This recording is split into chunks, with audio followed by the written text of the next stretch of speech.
Hi everyone, कशा आहात तुम्ही सगळे? मजेत ना? तर मस्तपैकी आज सकाळपासून आहे ना सगळं काम आवरले. सकाळी उठून आहे ना एक्सरसाइज वगैरे झाल्यावर सगळ्यात पहिल्यांदा आहे ना मिस्टरांचे कपडे धुवून काढलेत बघा. तर फौजी साहेबांचं लय अवघड असतंय बघा. कपडे बघा किती इथून कंपाऊंडपासून तर आहे ना शेवटपर्यंत लाईन लागली बघा कपड्यांची.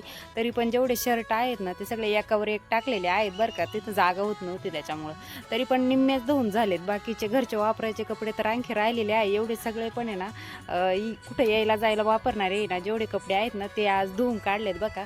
आता हे जे सगळे कपडे आहेत ना हे सगळे इस्त्रीला वगैरे द्यायचे आहेत आणखी.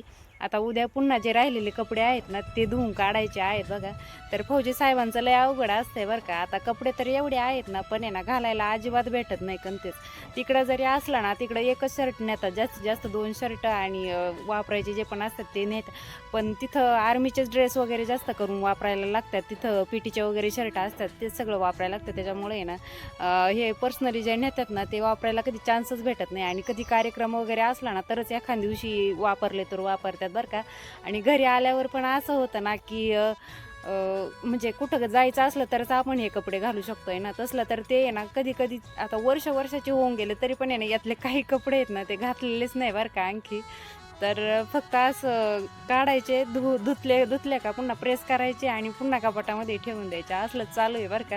यातले काही ड्रेस आहे ना घातलेले पण नाही आणखी. तर फौजी साहेब आहेत ना हे सुट्टीला येणार आहेत बरं का. त्याच्यामुळे मग आहे ना सगळे कपडे वगैरे धुवून काढलेत बरं का. आता हे ना प्रेस करायला देणार आहे आणि आणखी बाकीचे पण भरपूर काम आहे ते पण करायचे आहे बरं का.